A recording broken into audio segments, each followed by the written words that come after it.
This is Cody from FrontierLife.net. Wanted to shoot a brief video today about clothing of the mountain men, so stick around.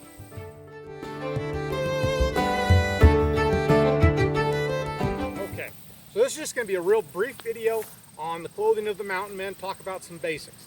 And before we get into any of that, I want to talk about the two reasons that I wear the same clothes as the trappers. Now, there's lots of different reasons guys can. They all got their own reasons, but these are my two. The first is education. If I'm going to do YouTube videos, living history presentations, teach my students living history, I feel like I have a responsibility to do it accurately. And so I try to research the stuff well, and then that way I can give an accurate portrayal of what it was like. The second reason for me is kind of experiential, because I'm an author, and so if I can experience things that the trappers went through, and part of those experiences do come from the clothes that they wore, because their clothing was so much different than ours, then I can incorporate those details into my books, into my articles, into my stories, and then I can do a better job of that as well. So those are really my two reasons: education, and then actually experiencing that a little bit more. So now we'll go ahead and move on to what types of clothes the mountain men would have actually worn. Okay, so the first thing you might notice right off the bat of my clothing is that it's kind of a blend.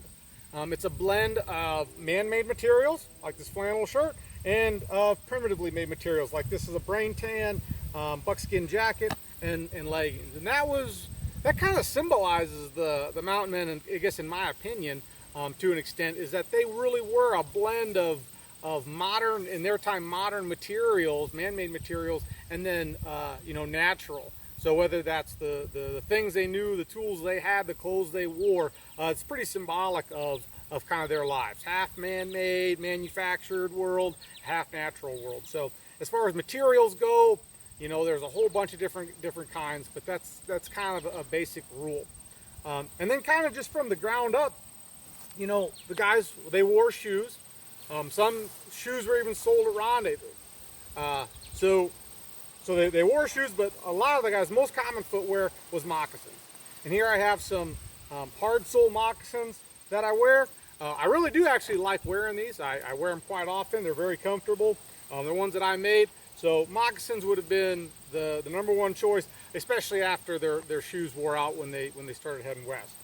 As far as the pants go, cloth pants were very common as well, but buckskin pants, brain tan pants were very common as well. I'm wearing leggings simply because I didn't want to go through the hassle of making a comfortable pair of trouser type pants. So I started with leggings. I'm going to try some trousers here pretty soon, but this is more of like a native style with the breechcloth and then the leggings underneath. So that's how that goes. And the fringing here is supposed to have a purpose. The fringing is supposed to be, as the water runs down the garment, it goes into the fringe.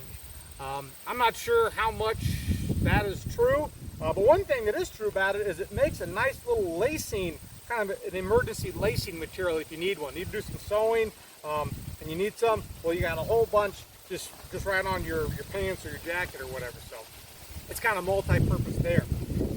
And then a belt. Trappers would have wore a belt, and it was mostly to hang things from. Here I carry my knife on my back.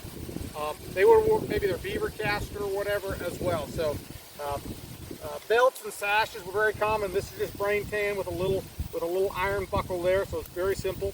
And then again we have the purchased, the manufactured flannel shirt, lots of different colors. But they were a really popular item at rendezvous. And then here is a brain tan coat that I made myself. And the one thing that's really nice about the brain tan is that it serves as kind of like an armor of sorts, to protect you against all the things out at the mountain that would have had to deal with constantly. So jacket like this is what's called an open front. I just got some ties on here. There was different styles. You can check out my website. I got a whole article on just the coats of the mountain men, if you're interested in that. So that's how I fasten that off there to close it up. And then, as far as headgear goes, these flat crown or these flat brim hats were real common.